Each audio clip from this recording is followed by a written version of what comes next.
So Letran versus JRU for the Knights. In the starting unit are 2 transferees, 2 rookies, and 1 holdover from last season, and that is Jimboy Estrada. On the other side for JRU, 3 holdovers. Yan, para dito sa lineup ng JRU, alongside a couple of rookies as well. Lance Benitez getting a touch right away. Argente heavily bothered. Clean up mula dito kay Ivan Panapanaan, who is poised to have a bigger role this season for JRU, James. Exactly, Martin. Kita natin, JRU, daming nawala. Onti lang naging holdovers. Natira dito, returnee for the JRU. Pero on the other side naman, itong Letran, ang daming bagong mukha kita natin dito. Tapeño scoring that 2 points in inside. That's Luis Tapeño, another, well, we'll consider him a rookie here in the NCAA, but he came over from St. Clair as Peter Rosilio, the former Mapua Cardinal, first game with the Letran Knights here, gets the ball. Jimboy pulling the trigger and knocking it down. The Knights are off to a great start. Kita mo naman, going off the screen, libre because of that Omega screen. Solid na solid.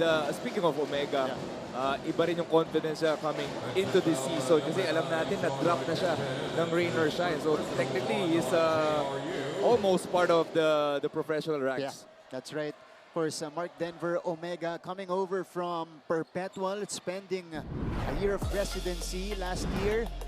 At ito talaga yung original home, alma mater, as we see this offensive foul called against Argente. You know, trying to ward off a rookie in Ray Yusi. Itong si MDO played for the Squires from season 93 to season 95. So this is a bit of a homecoming for MDO. 4-2 start for Letran. And again, if you haven't read the predictions yet or the previews, Letran is one of the deepest teams that we have in the league. Yeah. Justin Lozano, wow, able to flip it up in a JRU. Wow, nag-iingay din dito sa ating first quarter. They are headed by their brand new head coach and former NCAA MVP, Coach Nani Ipundulan. More on JRU's side. Ito, hanapin natin ang istorya mula kay Gleisel Galpo. Gleisel, go ahead. Crowned as the MVP in season 77, Coach Nani Ipandulan is back after 24 years, but this time to lead the JRU Heavy Bombers in hopes of finishing his quest to bring home the elusive championship title back to his alma mater. Aminado si Coach Nani na hindi ito magiging madali, lalo na he has 12 rookies under his wing and 4 sophomores that he still apparently consider as rookies. Nonetheless, he finds confidence in knowing that their youth means aggressiveness, which might just be their superpower. Kaya naman today, he just wants one more thing from his young squad, and that is for them to show more maturity. Ani nga niya, we need to do what's right, and then the good will follow. Back to you, Martin and JB. Thank you so much, Gleisel Galpo. That's the story of Coach Nani. Season 77 MVP, brought JRU to the finals. Spent some time as the assistant of Coach, or one of the assistants of Coach Randy Alcantara over at Mapua, and now he starts a new chapter in his alma mater in Jose Rizal University. As we see here, the nice play by Estrada and Tapeño, and it's going to be a challenge, JV. Puro bata yung kanya mga players, 12 rookies on this team, pero mga promising na rookies yung nakuha niya from high school. Yeah, pero sabi nga niya, they need to, you know, gain experience, lalo na early this season natin para to get to that playoffs. Pero not expecting really, you know, quick results dito sa young team na to, na JRU. Yeah, it's gonna be a grind, it's gonna be a process for them. Pero ang kagandahan, James, because of our new format, as we take a look at this move from the team captain, now of JRU, Sean Argente, for his first basket of the game. Hanggang dulo, James, may pinaglalabanan tayo. Kumbaga, kasali pa rin lahat ng teams. Wala pang mai-eliminate until we end the elimination round. Yun nga maganda, kaya nga early, Verde hitting that 3. Kita mo naman energy ng JRU, yan kailangan nila sa young team. That aggressiveness, that energy from the start of this season. So, yung experience na sinasabi ko, once na gain nila yan, kasi nga, may mga play-in pa, may malaki chance eh. Yeah. Lahat ng teams, yung mga teams usually below the ranks. At yung mga teams din na nagpipik sa dulo, JV. Malaki ang chance nila. By the way, you saw earlier the first basket in the seniors division for this guy. Sanlea Peñaverde, the star of the San Sebastian High School team, the leading scorer of NCAA juniors basketball last year. Averaged 24 points per game. Ang baba lang. Just a few months ago. Ang baba lang pala. Parang JV mo ko Few lang no high months ago school. lang, no? Just a few months ago. He's playing in the senior ranks. Pero let's talk about this guy, Tampeño. Scoring, I think, 5 points na. Alam mo, Undersized big. yeah. Really proving himself dito sa Letran team. And for, you know, Coach Allen to put you in the starting lineup as deep and as talented as your team is, grabe yung tiwala niya sa'yo.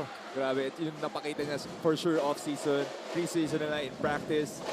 And you can see him naman eh. Yung aggressiveness niya, yung defense and offense, not really looking for the ball. He's just looking, you know, run the system, get open. That's right. Lance Benitez, JRU, looking like a very disciplined team here in the early moments of this one, which is, of course, a testament to the hard work that they did in the off-season. Kasi puro bata to, JV, the expectation, kikil. Kumbaga, gustong patunayan yung mga sarili nila, nagsasarili. Pero ito, sistema ni Coach Nani.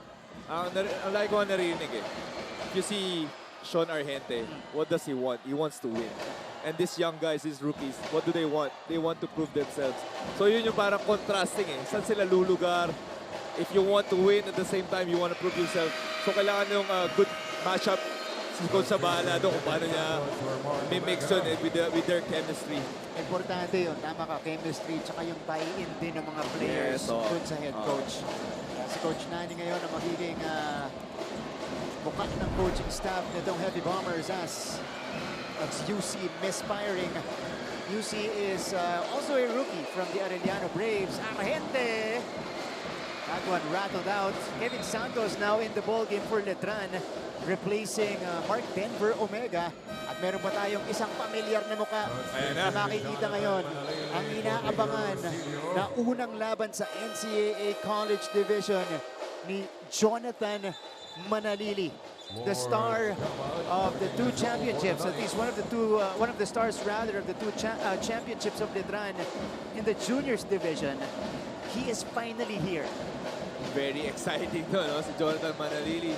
Na-delay lang eh. Talagang pina-excite pa niya tayo ng mga isang taon pa eh, no? To si Manalili. Pero he's here now. He's ready to play. He's ready to win a championship here in the senior ranks. This is Chad Gamad on your screens. Pinapaalis yata. Yung hikaw. Yeah. Nilagay ng tape eh. Nilagyan lang ng tape. That's Chad Gamad, Filipino-Canadian rookie as well. Made some noise in the NBTC tournament, JV, as part of the Canadian team, Phil-Canadian team that went over here. Jonathan Manalili, Jun Roque is also gonna be one of the faces of Letran this year. Jun Perpetual. Roque off the bench. Yeah. Jonathan Manalili off the bench. You have Santos off the bench. Yep. Ano pa? First time na yun sa ibang team, di ba? Yeah. Nakalalim yung Letran. Panapanaan, sending it out. Argente, one dribble in. Too strong that time, and the rebound goes to Jimboy Estrada. Jimboy. Putting it up and in. Minama. In transition in Jimboy Estrada. The lead is one, still held by the Heavy Bombers.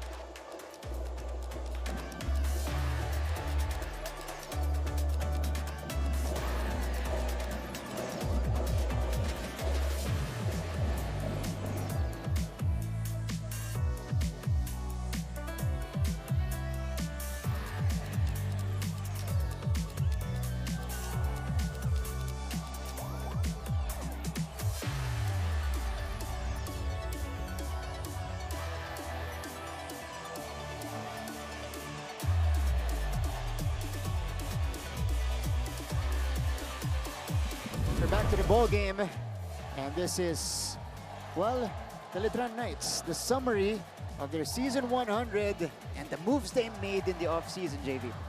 Ano, kita natin, Jimboy Estrada. Ito yung mga holdovers nila. Wow, Kevin Santos, Montesillo.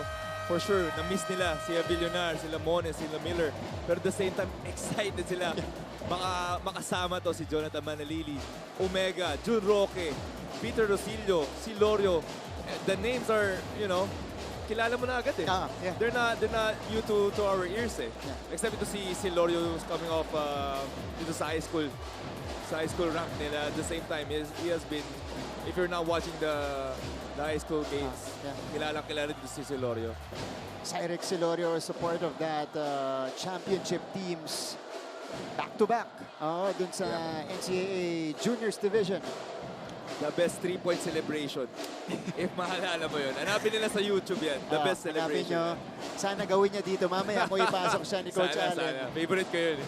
But we were not kidding when we said that these are two of the youngest teams in the league. Imagine Letran has 10 rookies. Wow. At least in their listed lineup. Yung buong lineup kasama na yung reserve. JRU naman, 12 rookies, JV.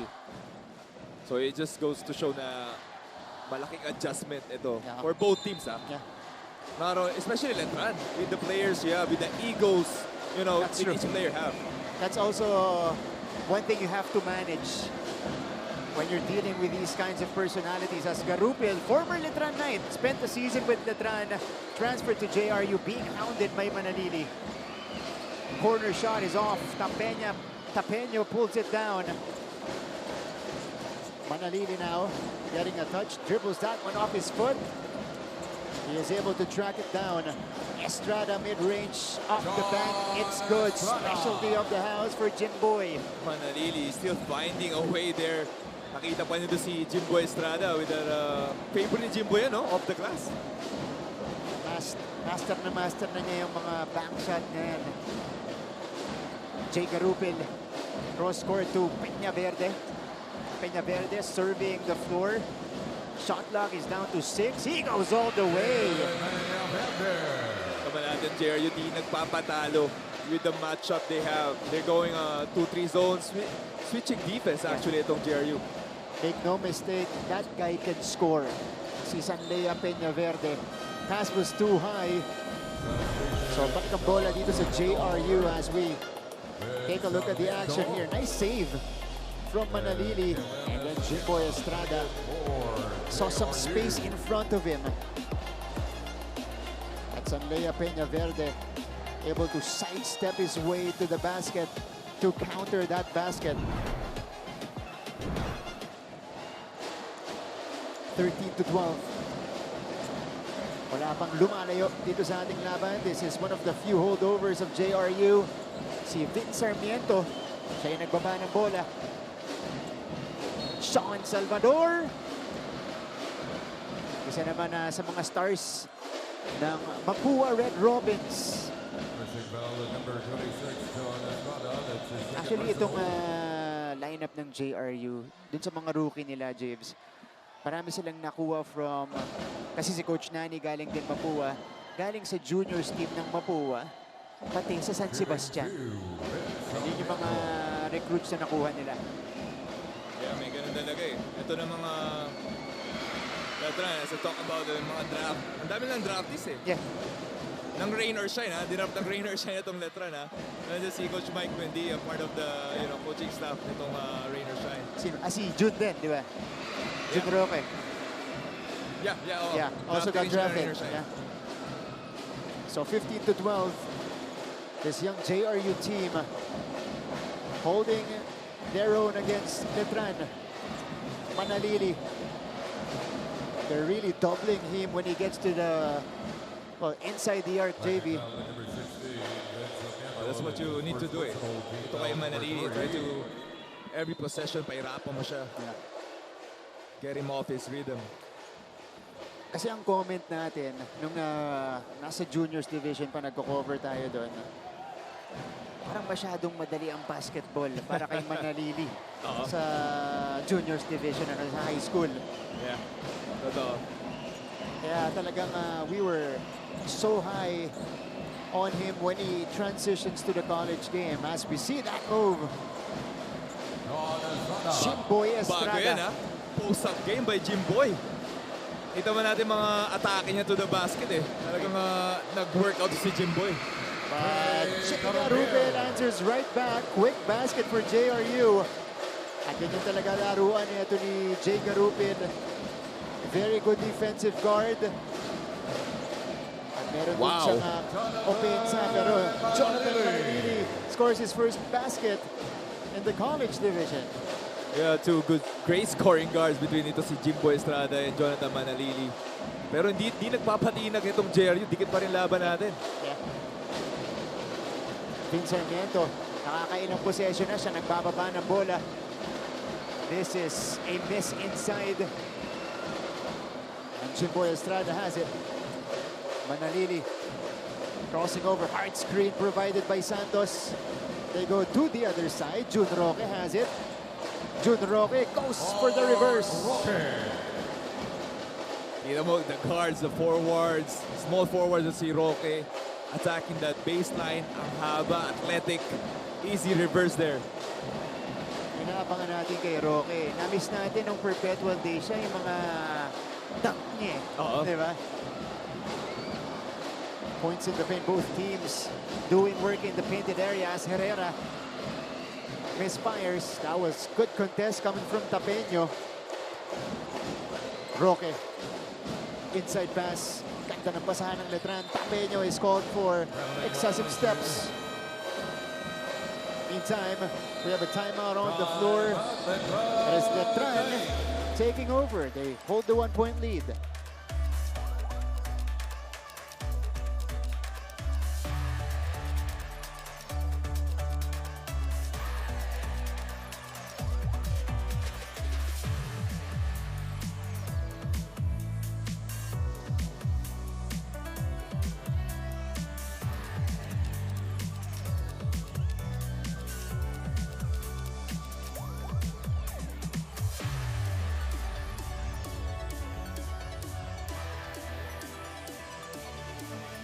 Balik sa ating laban, still inside the first quarter of this match between Letran and JRU. And this is the JRU Heavy Bombers, 4-14, dead last in the team standings in Season 100. Yan yung gustong bawiin na Coach Nani in this new chapter with the Heavy Bombers. Yan, kita natin dito, natira lang si Argente, Sarmiento. Sobrang daming nawala sa kanila. Really big names for the JRU squad. Pero we can see here, Sean Salvador Peña Verde, who's a rookie scoring guard. Ito much awaited debut from, sabi mo nga, from the San Sebastian. Coach Nani Epundulan, former NCAA MVP. Won it in season 77, also brought JRU to the finals where they lost to the San Sebastian Golden Stars. Yung pa yung kapanahunan ni, I think one of the final years ni, hindi pa naman. Pero Cover ka championship na nun, years, no? hindi pa naman. Ay, sorry. 9 years, oh, joke lang. Kapangalan mo lang ata. Hindi na Coach Turo Valenzuela. Yan. Sa mga... 77. Ano pa lang ako nun? Grade. Hindi natin na lang. Wag, baka maalaman yung ano mo eh. Chauncey Salvador. That's what he is known for in high school. Talaga hinahanap nila yung shooters. May mga floppy action para sila dito to look for the three-point shot. And JRU, and again, it's been a seesaw battle here in the first. Sinex Celorio, no. Hintay ni JV yung Selly kung masushoot yun eh. Here's Jay Garupin. Nagulat nga ako si Celorio pala to kasi nung high school, kalbo sila lahat eh. Yeah. Iba na itsura kapag nagpatubo na. As we see this foul called against Jimboy Estrada. Pero kita mo naman both teams talaga not letting up this three-point corner shot by Salvador. Swak na swak. Sean Chauncey Salvador, former star of the Mapua Red Robins. Ray Yusi is back in the game. Maraming umangat na mga NCAA players natin from the juniors division. Kasi si Ray Yusi, yung kakapasok lang sa Letran, galing yung Arellano. Si Eric Celorio, of course, is from the Letran juniors team alongside Jonathan Manalili, Sean Chauncey Salvador. Yan, it's a good sign. They're continuing their basketball career in the NCAA. Here's the lob. Jun Ayan na. Roque. Narinig ka, Martin. Relaxan daw, first game daw eh. Inahanap pa niya yung rhythm niya. Onting playo pa. Warm up lang. Warm up lang. Jun Roque. We've seen that in Perpetual, but si Jun Roque kasi, James, nakakatuwa. Simula nung first year niya, where he was when he was a raw talent for Perpetual, nakita natin kung paano niya ni-refine yung game niya at nag-mature. Yes, so Here he comes, Jun Roque. Challenged up top by Castillo. He will be fouled.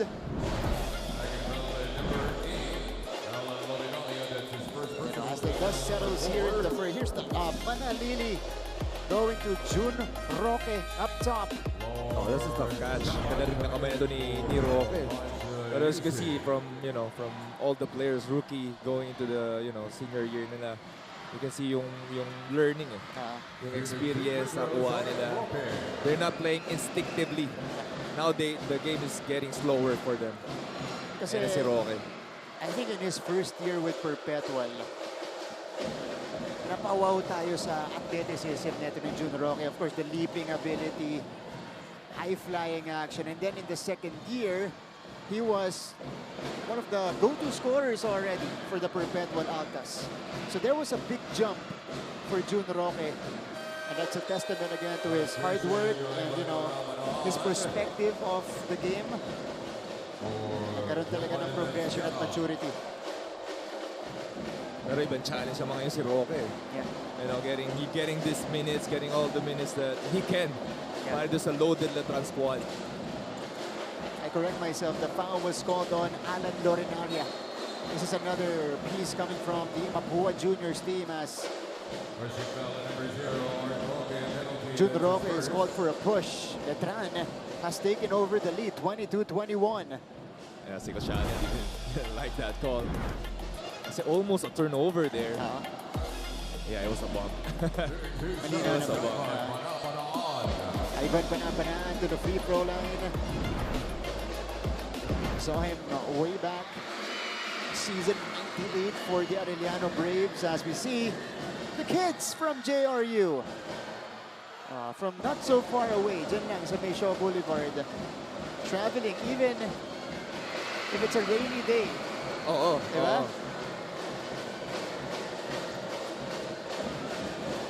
Yung nakakamiss din no? Pag may tumigil yung NCAA games, abangan mo yung next time para makapanood ka ulit May nanonood ba sa, okay.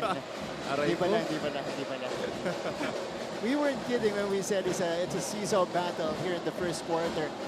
10 lead changes na tayo. Grabe intensity. Salvador against Manalili. Sarmiento taking this one himself. No, Celorio pulls it down. And here comes Letran. The Knights are down by a point. Open look. Hesitation. Celorio pulling the trigger finally. Misfires. Yeah, I think that's a bit early. Last shot na sana itong Letran. Now they're giving another possession para sa JRU. Jay Garupil. Salvador fakes, fires, and doesn't get the bounce. So at the end of a very intense first 10 minutes between Letran and JRU, it is the Heavy Bombers ahead by a point, 23-22. We'll be back for more here in NCAA Season 101. Huwag kayong alis.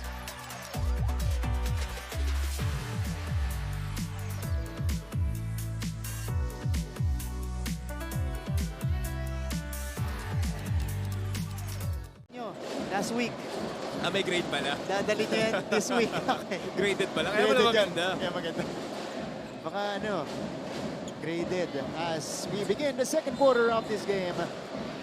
Letran and JRU just separated by a point. Kevin Santos immediately drawing a whistle. So they have so many weapons itong Letran and they can milk this every time itong Manalili Santos ball screen, empty corner. Every time it gets to the drive kasi sobrang threat nito ni Manalili. Yeah. He's gonna get 2 players at the same time. Ito si Santos naman, he needs to really, you know, be ready for the ball and finish that play. Imagine, you know, your center position, ang depth chart mo, Mark Denver Omega starting, off the bench, second line, Kevin Santos. Diba? Ang exciting makita din, yung practices. Yeah. Diba? Kung gaano ka competitive. Siyempre, everybody is working for that starting spot, diba? So, panigurado, they go through battles. Kaya siguro pagdating sa NCAA, hasang-hasa, sanay na sila sa intensity. Oo, kasi yung pressure sa practices nila eh. Okay. So, ipasa muna natin sa ating courtside reporter na si Glycel Galpo. Glycel. Martin and Xavier, one of Coach Alan Ricardo's signature is his players getting the zero haircut at the beginning of every season. Pero gaya nga ng nabanggit niyo kanina, we are entering a new era and seems like the Knights are doing the same because they bargained during their team building to get the haircut after their first loss instead. Para kay Coach Alan, this haircut signifies that they are going back to zero at handa sila to do whatever it takes to win. Pero biro nga ni Coach Alan sa akin kanina, wala naman raw problema sa kanya if this time matapos ang season nang hindi sila nagpapagupit. Kumpiyansado raw siya that his team is much more cohesive and connected compared to last season. Unfortunately, veteran Deo Cuajao, Lex Gazingan, and John Alejandro will miss this game because they are down with the all for now. Martin and JB. Thank you so much, Glycel. Parang nga pareho ng haircut si Coach Allen tsaka si Kojak Miligrito sa bench. One of the assistants of Letran. Oo nga eh, parang sa kanila yung pabor eh. Oo. No? Pero halos pareho naman ang buhok yung Letran Knights dito. But after their first loss, syempre magiging serious mode na sila. Back to zero. Back to zero. Oo. Yan. Balik lupa naman yun eh, mga ganyan eh. Para maging grounded ulit sila. A nice reverse coming from Lorenaria. No Deo Cuajao today for the Letran Knights. That's usually a staple in their starting unit. Manalili! Nice move. Mintis lang. Too much sauce. Sayang. Eurostep. Ang ganda nung ano eh. Kahit mag-under yung ball screen, nababasa pa rin ito ni Jonathan eh. Jumper. It's off for Castillo. 23 apiece here in the second frame. Manalili. Ano yung sinasabi ko, Martin? Deadly itong ball screen And between si Santos. Coach Kojak Miligrito. Diba? Pareha sila ni Coach Alan Ricardo. Parang sila yung nag-usap sa haircut. Ito yung gagayahin kapag ka nakuha nila yung kanilang unang gold talo. standard. Yan. Ito ang gold standard. Ano, talking about ito Saan ako dyan? si Santos at si Manalili. Transition ball screen, hirap depensahan eh. Sino babantayan mo? Si Santos or si Manalili? On that occasion, kita natin all the way. Ito si Manalili kasi 2 players going to Santos. Alam mo, mas masakit ang ulo pag nagsabay si Manalili tsaka si Estrada. Oo. Kasi Ang daming problema nun. single coverage, kaya ni Jimboy. Diba? That's also a guy that you have to double at times. Yeah. Oo. Pero kita natin dito, si Estrada, mas relax eh. Yeah. So he can focus more on the offensive end kasi now you have a playmaker with Jonathan Manalili on the court. That's true. Si Jonathan ay pumapasa sa kanya sa post eh. Ooh. Oh, nice stop coming from Chad Gamad. Bothering Peña Verde and forcing him to turn the ball over. 25-23. It's been a slow start for both teams in the second frame. Manalili. No. Lozano gets it. Ito na si Sean Argente. Argente only has 2 points in the game. He'll look to pick up his offense here. Lozano, Peña Verde. Clock reads 7. He is doubled. And Letran again forces the turnover. That was a perfect defense by Letran. Defending itong ball screen, defending itong staggered screen. Lahat na-cover nila all bases on that possession. They're really pressuring the rookie. Itong si Sanlea Peña Verde. 2 straight turnovers. Oh, nice spin off the post. Little out of control though for Manalili. Forward pass, Argente. Taking it straight to the cup. Second field goal for Sean Argente.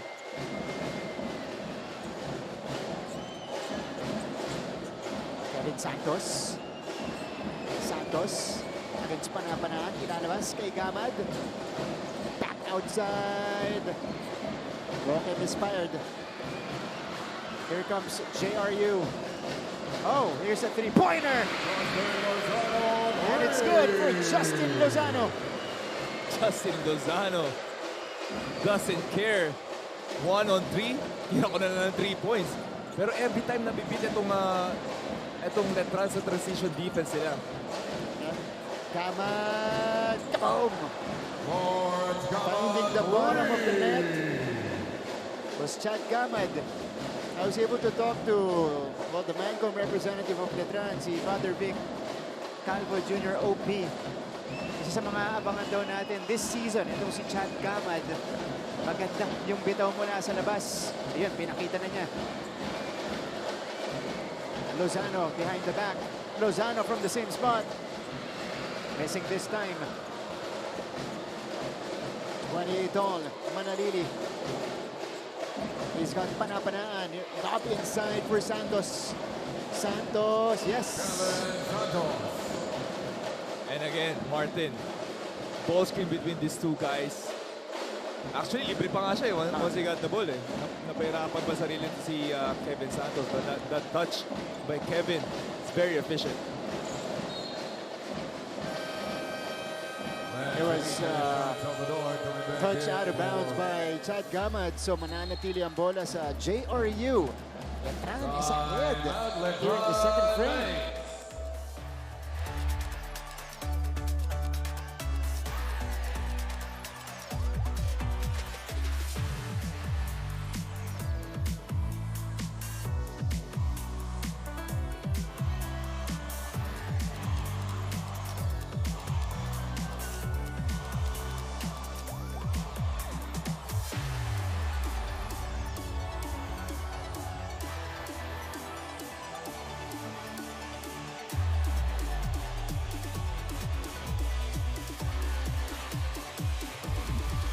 Welcome back to our coverage. Nakabanggit ko lang kanina, Father Victor Calvo Jr. OP. Mancom rep ng Colegio de San Juan de Letran. Gave me a bit of a preview when we last saw each other of the Letran Knights. This is Sir Paul Supan on the other side. He is on a mission to bring JRU back to the playoffs. At bit-bit niya. Lahat ng mga bus dito ng estudyante dito. Sir Dax Castellano. Mula naman sa De La Salle College of St. Benilde. 30-28 is the Dali. Sir Frank Gusi Jr. from Perpetual. Notching their first win earlier against San Sebastian. Play continues. They're inside Phil Oil, Peña Verde. Lozano. Peña Verde pulling the trigger, no. And Santos with a one-handed rebound. Eh mga kalawit rebound natin. Kita mo naman, nung nakuha niya yung bola, may stare down pa eh. Parang anong height mo eh. Oo nga eh. Or huwag ka sumabay, man. Rebounding slightly for Letran. Chad Gamad. Online, but just a bit short. May tawag tayo sa ilalim. This is gonna be against Lance Benitez. By the way, Luis Tapeño is back in the game alongside Peter Rosillo. So, muna si Jonathan Manalili. Kita mo yung trabaho ni Coach Allen. Pininga mo si Manalili, pininga mo si Estrada. Ngayon, you have Rosillo on the floor. Paano mo i-spread yung minutes na yun? Oh, chase down.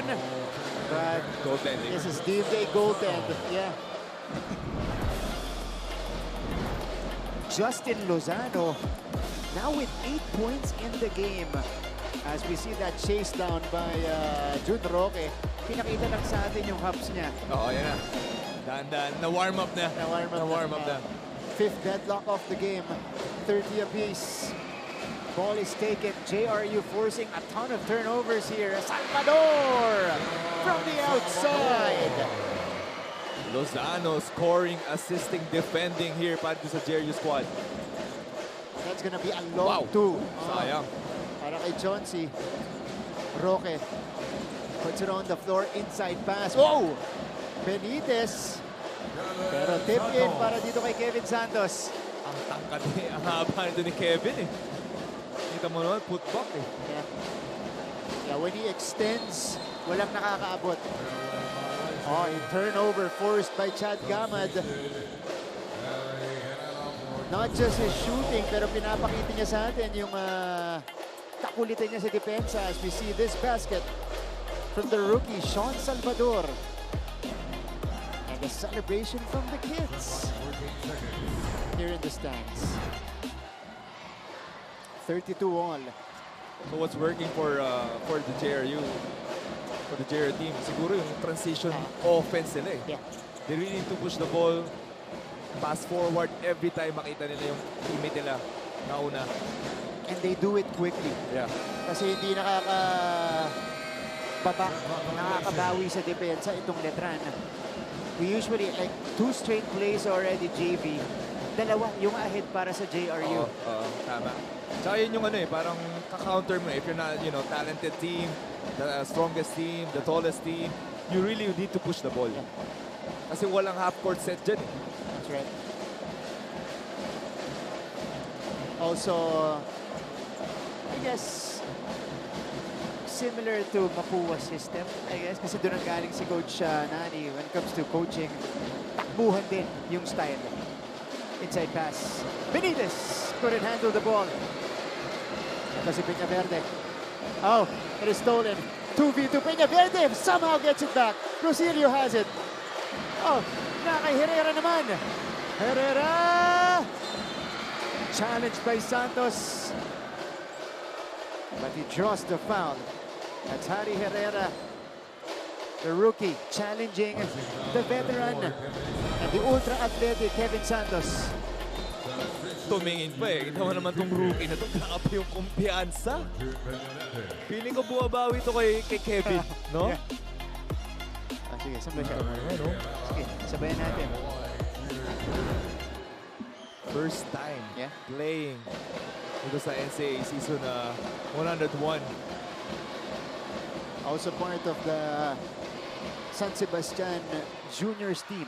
Itong si Harry Herrera. Hindi natatakot, no? Yeah. At parang ganyan yung nagiging trend sa mga rookies natin, JB. Pagdating dito, kahit galing high school, kumpiyansa agad. I think malaking factor yung nag-change yung system eh. Yeah. Yung K-12 eh, di ba? So added experience for them. That's true. So once makapasok sila dito, alam mo na, parang they're not really a rookie anymore. And age-wise, JV, they're also more mature. Kasi before, makakapasok ka na, college ka na, freshman ka na, 16 or 17. Di ba? Tama. Ngayon, 18, 19 yung range nila. If you're directly coming from high school as Rosilio, too much juice on that attempt. Salvador, hand time, Herrera!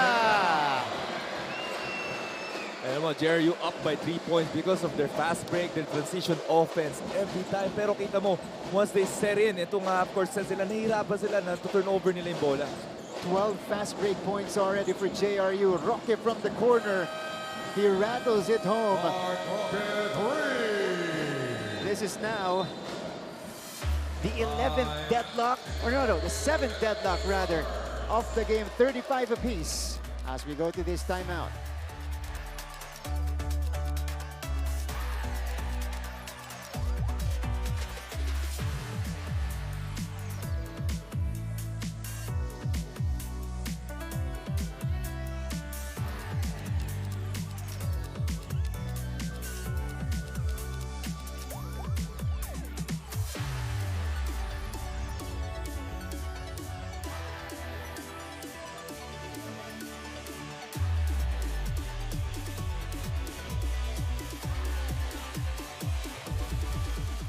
Balik sa ating laban. And we see the crowd here from still Jose Rizal University. They brought everybody today. But on a Friday, what a way to start off the weekend. It started with some explosive basketball action here in the NCAA. Yan na. Good-sized crowd inside Phil Oil. Despite the weather outside. Ingat tayo mga kapuso, lalo-lalo na sa mga nanonood sa atin from your cellphones, yung mga naka-live stream sa kotse. Ayan po. Pakinggan nyo lang kami. Oh, masyadong tumingin, no? Masyadong... Pero kung traffic, silip-silip lang. Silip, ganun lang. Konti lang. Focus pa rin sa driving. Ingat po. Kasi medyo maulan sa labas. Oh. Herrera is holding on to his left leg.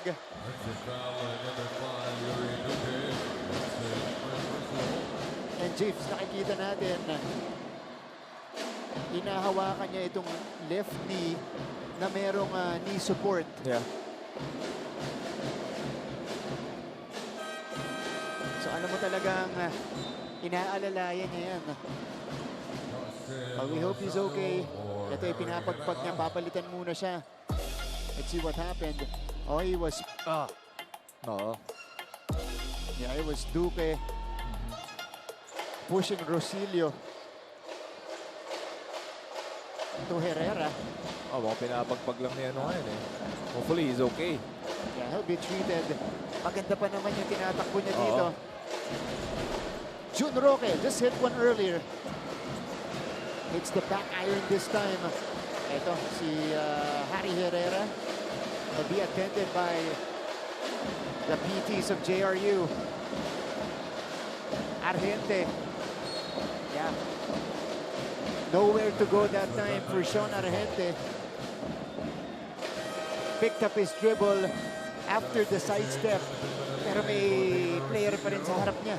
Yeah, medyo undecisive yun, si Sean. Pero kita natin talaga dito, talagang 360 degrees eh. Half court set sila, transition.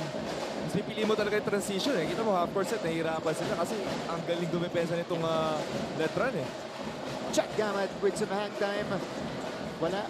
Rebound is ripped out by Benitez. Ito na si Duque. Duque has it. Oh, there's an offensive foul. It's on the screen. Lozano yung tatawagan dito. Yeah, trying to shield Duque from Kevin Santos.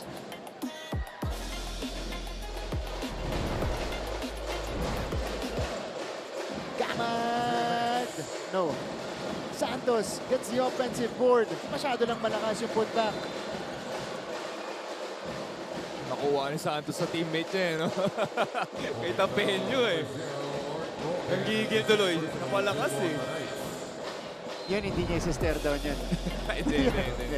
Baka magpasori mamaya eh. Ayun, no? But over everybody that time, just missed on the follow-up. And Roque is called for the foul. Ito si Lozano. Lozano looking for a teammate to bring the ball down, and that's why he was being hounded by Tapeño. Naghahanap siya ng release doon, pero tumakbo na sa kabilang court itong si Duque.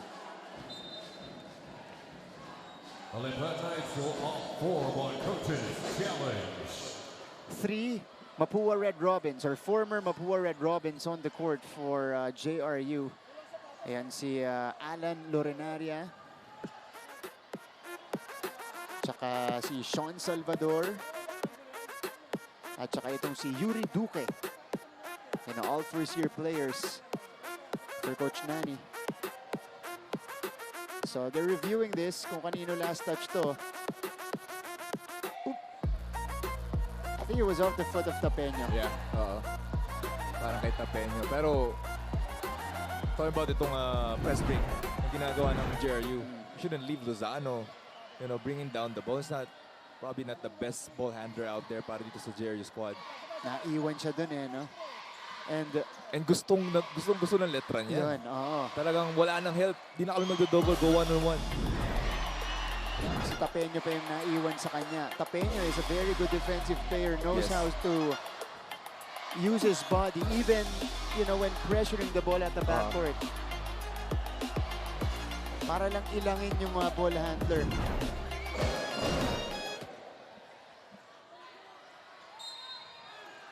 Okay, it's still JRU basketball. Varsity challenge is unsuccessful. Under 2 minutes remaining in the first half. It's been exciting so far. All tied up at 35. Salvador, lost it. So only 3 seconds left bago mga 8-second violation itong JRU. So may pressure bringing down that ball. Pero at the same time, siguro not a lot of people know about this. Pero si Mananili is a great defender. Yeah, thought so. Smart defender. Exactly. Ooh. Pass was picked off, but it stays with Letran. Kevin got up there, no? Ang taas si Kevin dun Parang mababa lang yung bola, pero ang taas si Kevin, parang shoulder nilong Yeah. Dalawa sila ni Jun Roque, no? Nasa court. Ayan, tama. 2 high flyers for Letran. Santos, Roque from the other corner. It goes to JRU. Itong 2-3 zone ng JRU has been working. Ito sa first half natin, nahihirapan itong Letran to, manufacture points. They've been taking a lot of 3-point shots. Talking about Letran, they've only made 2 out of 13 attempts. Duque against Gamad.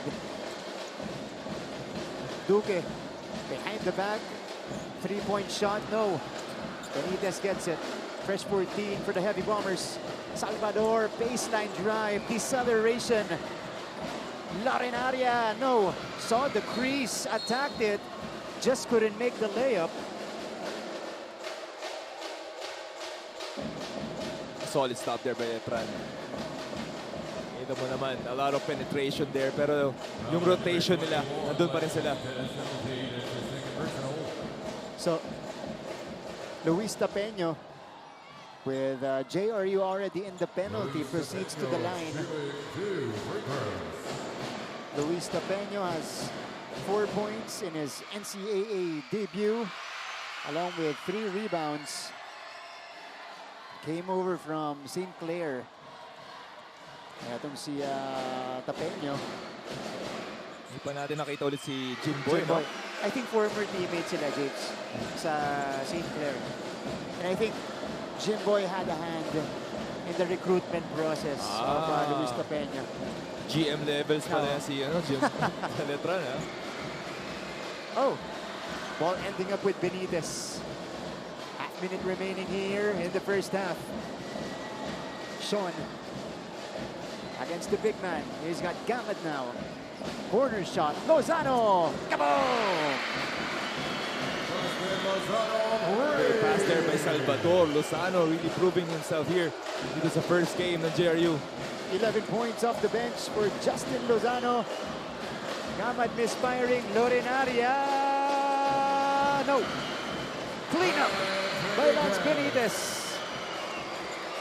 And a 5-0 spurt by JRU to end the first half. And coincidentally, this is also their biggest lead of the game.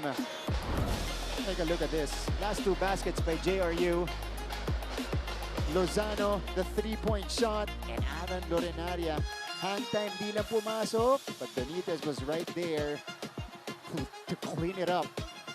JRU, this young team, proving everybody right. Yeah, they're one of the teams to watch out for, ahead by 5 at the half. Numbers coming your way in a few features here in NCAA Season 101 when we return.